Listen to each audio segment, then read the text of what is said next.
नमस्कार दोस्तों, स्वागत है आपका आपके अपने ही यूट्यूब चैनल लक्ष्य क्लासेस पर। रोज़ की तरह आज भी हम सामान्य हिंदी के कुछ महत्वपूर्ण प्रश्नों पर चर्चा करेंगे। आप सब लोग जल्दी से जल्दी जुड़ जाइए और सेशन को शेयर कर दीजिए अपने सभी दोस्तों में, ताकि सभी लोग जल्दी से जुड़ जाएं और हमारे महत्वपूर्ण प्रश्नों का लाभ उठा सकें।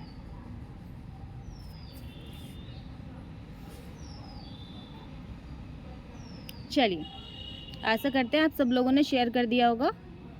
अब हम विचार पे चलते हैं। आज का विचार है हमारा, इंसान को कठिनाइयों की आवश्यकता होती है क्योंकि सफलता का आनंद उठाने के लिए बहुत ज़रूरी है। जब हमारी लाइफ में, हमारी ज़िंदगी में कोई कठिनाई नहीं होगी तो जो सफलता मिलेगी हमें उसका आनंद जो है अच्छी तरह से नहीं उठा पाएंगे। जब हम कठिनाइयों का सामना करके आगे जाएंगे तो हम सफलता का जो आनंद है उसे बहुत अच्छी तरह से उठा पाएंगे। हमें कीमत पता होगी सफलता की। ठीक है, चलिए चलते हैं प्रश्न पर। प्रश्न है हमारा, जिस समास में उत्तर पद की प्रधानता है उसे कहते हैं। जिस समास में उत्तर पद की प्रधानता होती है उसे क्या कहते हैं भाई, ये हमें बताना है। तत्पुरुष समास, बहुव्रीहि समास, अव्ययीभाव समास या द्वंद्व समास। जल्दी से कमेंट बॉक्स में आंसर दीजिएगा। जिस समास में उत्तर पद की प्रधानता होती है उसे क्या कहते हैं।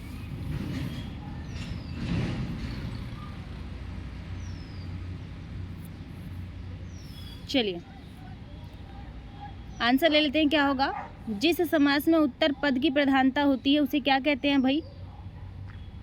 अव्ययीभाव समास में क्या होता है, अव्यय की प्रधानता होती है। द्वंद्व समास में क्या होता है, दोनों पद प्रधान होते हैं। बहुव्रीहि समास में क्या होता है, कोई भी पद प्रधान नहीं होता। तो ऑप्शन हमारा ए बचा, तत्पुरुष समास। ठीक है, ए ऑप्शन हमारा बिल्कुल सही है। चलते हैं अगले प्रश्न पर।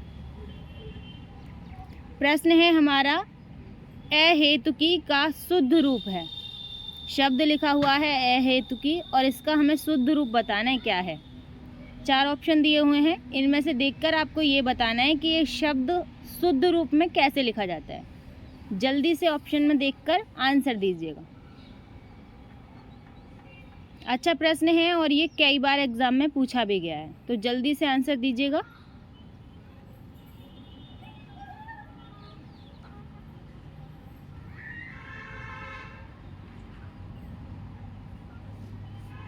चलिए जी, आंसर ले लेते हैं, क्या होगा। बी ऑप्शन हमारा बिल्कुल सही होगा। अहेतुकी जो है ये जैसे बी ऑप्शन में लिखा हुआ है वैसे बिल्कुल शुद्ध लिखा जाएगा। कई बार ये एग्जाम में पूछा गया है, तो इसको आप सही से देख लेना। ठीक है, चलिए चलते हैं अगले प्रश्न पर। प्रश्न है, पहाड़ पर लालटेन के कवि हैं। पहाड़ पर लालटेन के कवि कौन है ये आपको बताना है। सुमित्रानंदन पंत, मंगलेश डबराल, हिमांशु जोशी या शेखर पाठक। जल्दी से कमेंट बॉक्स में आंसर दीजिएगा। पहाड़ पर लालटेन, इसके कवि जो हैं वो कौन हैं। अच्छा प्रश्न है ये भी, और एग्जाम की दृष्टि से महत्वपूर्ण भी है। जल्दी से आंसर बताइएगा।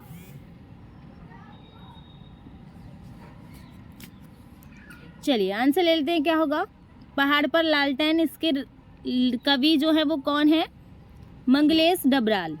ठीक है, चलिए चलते हैं अगले प्रश्न पर। प्रश्न है हमारा, पृथक का सही विलोम है। शब्द दिया हुआ है पृथक और इसका हमसे क्या पूछा है, विलोम। विलोम क्या है इसका ये बताना है आपको। एकत्र होगा, संयुक्त होगा, थकित होगा या सुगठित होगा। जल्दी से कमेंट बॉक्स में आंसर दीजिएगा, क्या होगा इसका विलोम।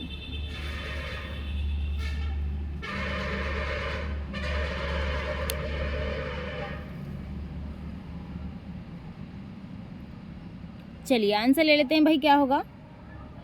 पृथक का सही विलोम क्या होगा। बी ऑप्शन जो है हमारा बिल्कुल सही होगा, क्योंकि पृथक का मतलब होता है भिन्न भिन्न या अलग, और संयुक्त का मतलब होता है संयुक्त का जोड़ना।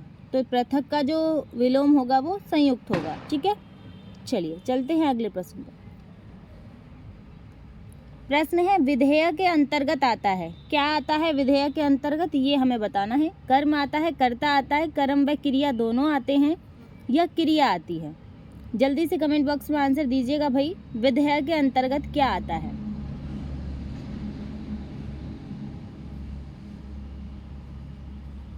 प्रश्न अच्छा है ये भी, जल्दी से आंसर दीजिएगा।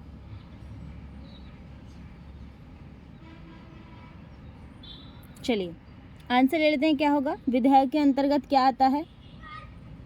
सी ऑप्शन हमारा बिल्कुल सही है, कर्म व क्रिया दोनों आते हैं भाई विधेय के अंतर्गत। ठीक है, कर्म और क्रिया दोनों किसके अंतर्गत आते हैं, विधेय के अंतर्गत आते हैं। चलिए चलते हैं अगले प्रश्न पर। प्रश्न है, साधु आ रहे हैं, वाक्य में साधु का वचन निर्धारित कीजिए। इसमें हमें क्या करना है, साधु जो है इसका वचन निर्धारित करना है। एक वचन है, बहुवचन है, द्विवचन है, या इनमें से कोई नहीं। साधु आ रहे हैं, साधु का वचन बताना है। जल्दी से कमेंट बॉक्स में आंसर दीजिएगा।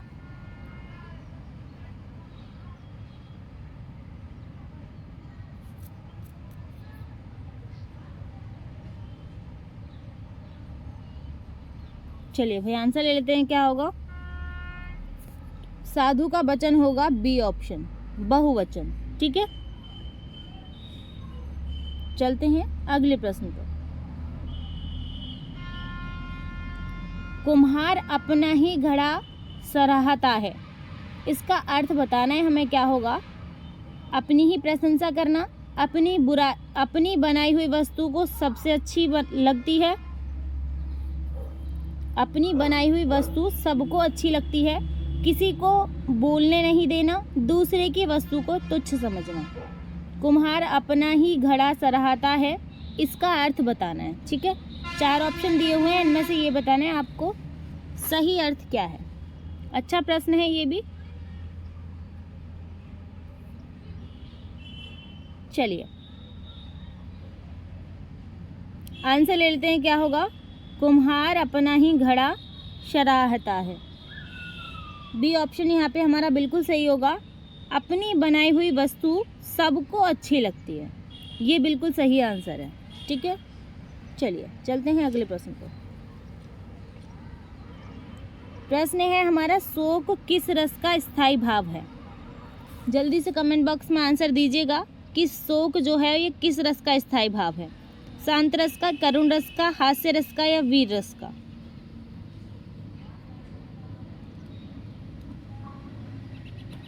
चलिए जल्दी से कमेंट बॉक्स में आंसर दीजिएगा, शोक किस रस का स्थायी भाव है। बहुत ही आसान प्रश्न है, इसमें सोचने की ज़रूरत ही नहीं है आपको, क्योंकि कितनी बार मैंने करा दिया है ये। चलिए आंसर ले लेते हैं, क्या होगा, शोक किस रस का है भाई। बी ऑप्शन हमारा बिल्कुल सही है, करुण रस का स्थायी भाव जो है वो क्या है, शोक है। शांत रस का स्थायी भाव तो निर्वेद है, हास्य रस का हास्य है, और वीर रस का उत्साह है।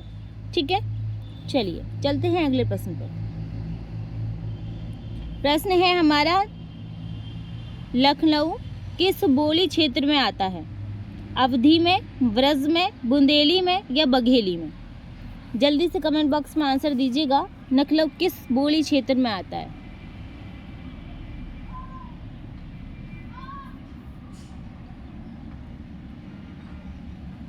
चलिए आंसर ले लेते हैं, क्या होगा,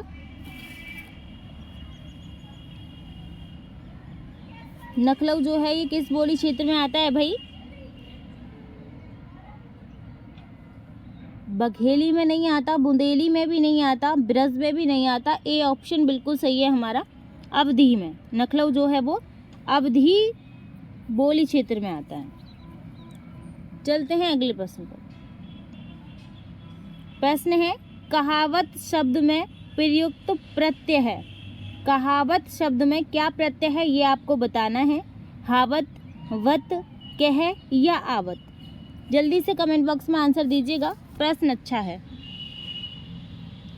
कहावत,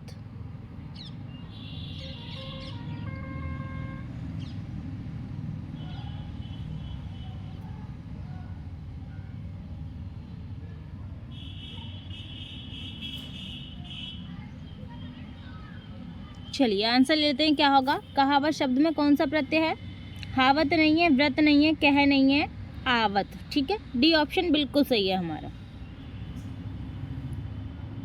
प्रश्न है हमारा, निम्न में प्रेरणार्थक क्रिया है। प्रेरणार्थक क्रिया क्या है ये हमें बताना है। गिरना, उठना, समझना या सुनना? जल्दी से कमेंट बॉक्स में आंसर दीजिएगा। प्रेरणार्थक क्रिया कौन सी है?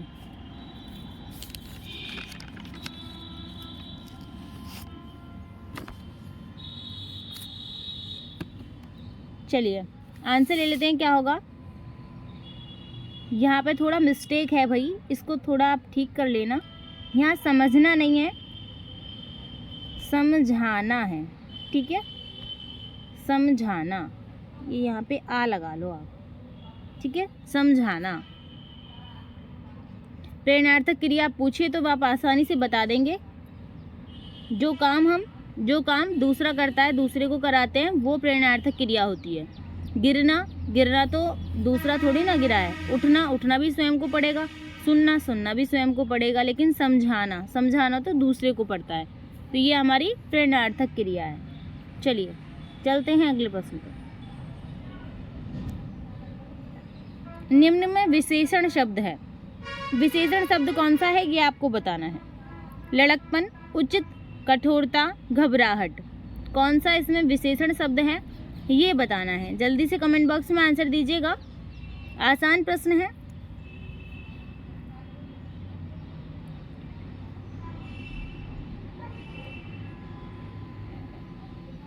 चलिए आंसर ले लेते हैं, क्या होगा। विशेषण पूछा है हमसे, विशेषण। लड़कपन क्या है, ये तो भाव है, कठोरता भी भाव है और घबराहट भी। उचित जो है ये विशेषण है, ठीक है, बी ऑप्शन बिल्कुल सही है। पुजारी शब्द का स्त्रीलिंग रूप बताइए। शब्द दिया हुआ है हमें पुजारी और हमसे बोला गया है कि इसका स्त्रीलिंग रूप बताइए, क्या होगा। तो आप जल्दी से इसका कमेंट बॉक्स में आंसर देंगे, क्या होगा। पुजारिन होगा, पुजाराइन होगा, पुजारिन होगा या पुजारीन होगा। जल्दी से कमेंट बॉक्स में आंसर दीजिएगा, क्या होगा पुजारी शब्द का स्त्रीलिंग रूप।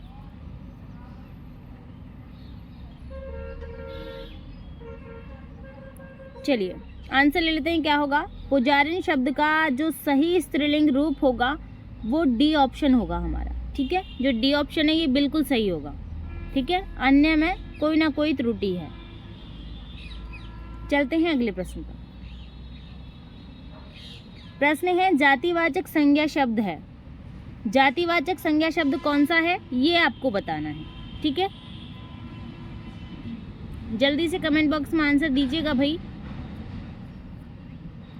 कामायनी, रसीला या वकील, कौन सा इसमें है जातिवाचक संज्ञा शब्द। देखो इस आम को राम कर लेना आप, ठीक है। इस आम को क्या करेंगे, राम कर लेंगे, ठीक है। अब आंसर लेंगे हम। आंसर क्या होगा, जातिवाचक संज्ञा होगी। जो कामायनी है ये रचना है तो ये व्यक्तिवाचक संज्ञा है। राम हमारी व्यक्तिवाचक संज्ञा हो गई। और रसीला जो है ये कौन सी संज्ञा है भाई, जल्दी से बताइए कमेंट बॉक्स में। ये आप बताएंगे कि जो रसीला है ये कौन सी संज्ञा है, ठीक है। ये आपका काम है कि इसको आप बताएंगे और आंसर मैं बता रही हूँ। वकील जो है ये जातिवाचक संज्ञा है। अब आप सोच रहे होंगे कि मैम ने आम क्यों कटवा दिया, आम की जगह पे राम क्यों कर दिया। आम मैंने इसलिए कटवा दिया क्योंकि जो आम है ये जातिवाचक है, ठीक है। जातिवाचक में आता है आम, क्योंकि आम की भी कई सारी जातियाँ होती है ना। चलिए चलते हैं अगले प्रश्न पर। प्रश्न है उभय और अभय शब्द युग्म का सही अर्थ बताना है आपको। पहले दिया हुआ है अभय और फिर दिया हुआ है उभय। इन दोनों शब्दों का अर्थ बताने आपको, क्या होगा। जल्दी से कमेंट बॉक्स में आंसर दीजिएगा। निर्भय, दोनों, हवा या अग्नि, पढ़ना लिखना, दोनों, निर्भय, क्या होगा। ऐसे प्रश्नों में आपको क्या करना है मैं आपको बता दे रही हूँ। आपको ऑप्शन पे ध्यान नहीं देना है कि ऑप्शन क्या दिए हुए हैं। ऑप्शन पे ध्यान देते हैं तो हम कंफ्यूज हो जाते हैं। आपको देखना क्या है कि अभय, अभय का मतलब क्या होता है भाई, निर्भय। अभय का मतलब होता है निर्भय, ठीक है। और उभय का मतलब आपको पता ही, उभय का मतलब होता है दोनों। तो ए ऑप्शन हमारा बिल्कुल सही है, क्योंकि हमें क्रम से ही देखना है। तो उभय का मतलब निर्भय और अभय का मतलब निर्भय और उभय का मतलब दोनों। ठीक है, हालांकि ऑप्शन यहाँ भी दिया हुआ है ऐसा ही, लेकिन ये इसका क्रम चेंज कर दिया है, तो ये वाला ऑप्शन हम नहीं लेंगे, ए वाला ऑप्शन लेंगे। चलते हैं अगले प्रश्न पर। प्रश्न है पक्ष का अर्थ है। पक्ष का अर्थ क्या होता है ये आपको बताना है कमेंट बॉक्स में। ऑप्शंस दिए हुए हैं आपको, पंख मोर, रास्ता पंख, पक्ष मोर और पक्षी। क्या होता है पक्ष का अर्थ?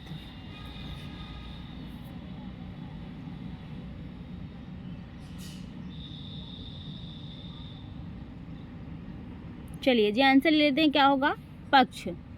इस पक्ष शब्द के दो अर्थ होते हैं, एक तो किसी वस्तु का भाग, ठीक है, उसे भी तो हम पक्ष कहते हैं, जिसे हम क्या कहते हैं भाई, यहाँ पे मोर नहीं है, क्या होगा और होगा। ठीक है, और ए ऑप्शन ही फिर हमारा बिल्कुल सही होगा। पंख, पक्ष का मतलब पंख भी होता है और पक्ष का मतलब और भी होता है। ठीक है, मोर नहीं है, मोर तो गलती से लिख गया है। ठीक, चलिए चलते हैं अगले प्रश्न पर।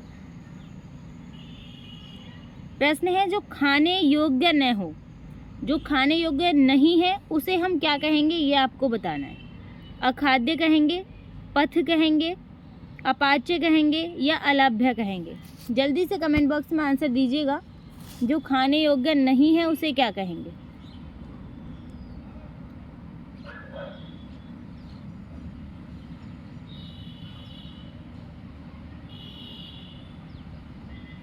चलिए भाई आंसर ले लेते हैं, क्या होगा जो खाने योग्य नहीं है उसे क्या कहेंगे। ए ऑप्शन बिल्कुल सही है, अखाद्य कहेंगे। ठीक है, अखाद्य जो है इसका मतलब वो खाने योग्य नहीं है। पथ तो रास्ते को कहते हैं, मार्गों को कहते हैं। अपाच्य किसी को कहेंगे जो पच ना सके या जिसे पकाया ना जा सके, उसे अपाच्य कहेंगे। अलभ्य किसे कहेंगे जो ना मिलता हो, उसे अलभ्य कहते हैं। ठीक है, चलिए चलते हैं अगले प्रश्न पर। प्रश्न है सखा मृग शब्द का पर्यायवाची है। सखा मृग किसे कहते हैं भाई, ये आपको बताना है कि सखा मृग शब्द का पर्यायवाची कौन सा है। हिरन है, वानर है, तोता है या भौरा है। जल्दी से कमेंट बॉक्स में आंसर दीजिएगा, सखा मृग का पर्यायवाची क्या है।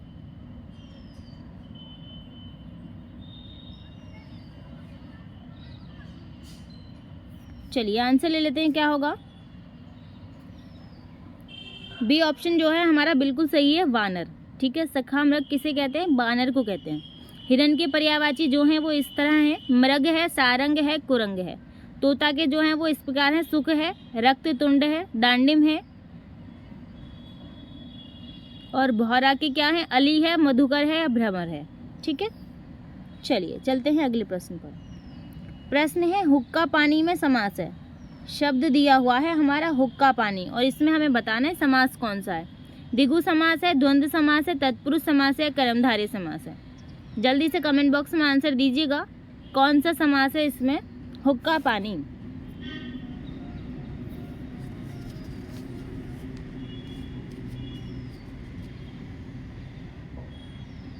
चलिए आंसर ले लेते हैं, क्या होगा। सबसे पहले इसका समास विग्रह करेंगे, तब हमें पता चलेगा कि इसमें कौन सा समास है। अब हुक्का पानी शब्द का हम समास विग्रह करेंगे तो कैसे करेंगे, हुक्का और पानी, तो बीच में हाइफन लगा हुआ है और इसका विग्रह करने पर और आया है, तो इसमें कौन सा समास हो गया भाई, द्वंद्व समास। ठीक है, चलिए चलते हैं अगले प्रश्न पर। प्रश्न है पयोधी की संधि क्या है। पयोधी में कौन सी संधि है ये आपको बताना है, को की जगह पे मैं कर लेना। पयोधी शब्द दिया हुआ है और इसमें कौन सी संधि है ये बताना है। गुण संधि है, दीर्घ संधि है, वृद्धि संधि है, विसर्ग संधि है। आज के सेशन का लास्ट प्रश्न है ये। जल्दी से कमेंट बॉक्स में आंसर दीजिएगा, ये भी बताना है कि पयोधी शब्द जो है इसका संधि विच्छेद हम कैसे करेंगे। ठीक है, तो जल्दी कमेंट कीजिएगा इसमें कौन सी संधि है और इसका संधि विच्छेद कैसे करेंगे। सबसे पहले ये देख लेते हैं इसका संधि विच्छेद कैसे करेंगे। इसका संधि विच्छेद करेंगे पै धन धी। ठीक है, ऐसे इसका संधि विच्छेद करेंगे तो इसमें कौन सी संधि होगी, आप कहेंगे डी ऑप्शन है, विसर्ग संधि है। ठीक है, चलिए आशा करते हैं आपको सेशन अच्छा लगा होगा। भाई अब शाम को इसी टाइम आपको हिंदी की पेडालॉजी जो है उसकी भी क्लास मिल जाया करेंगी। ठीक है, शाम को हिंदी के टाइम पे आपको हिंदी पेडालॉजी की जो क्लास है सीटेट के लिए वो आपको मिला करेंगी। तो जो सीटेट वाले हैं वो सभी लोग और लोगों को जोड़ें ताकि सभी लोग उस क्लास तक पहुंच सकें और लाभ उठा सकें। ठीक है, हिंदी की पेडालॉजी। चलिए, इतनी देर तक बने रहने के लिए बहुत बहुत धन्यवाद। लाइक कीजिएगा, शेयर कीजिएगा एंड चैनल को सब्सक्राइब कीजिएगा।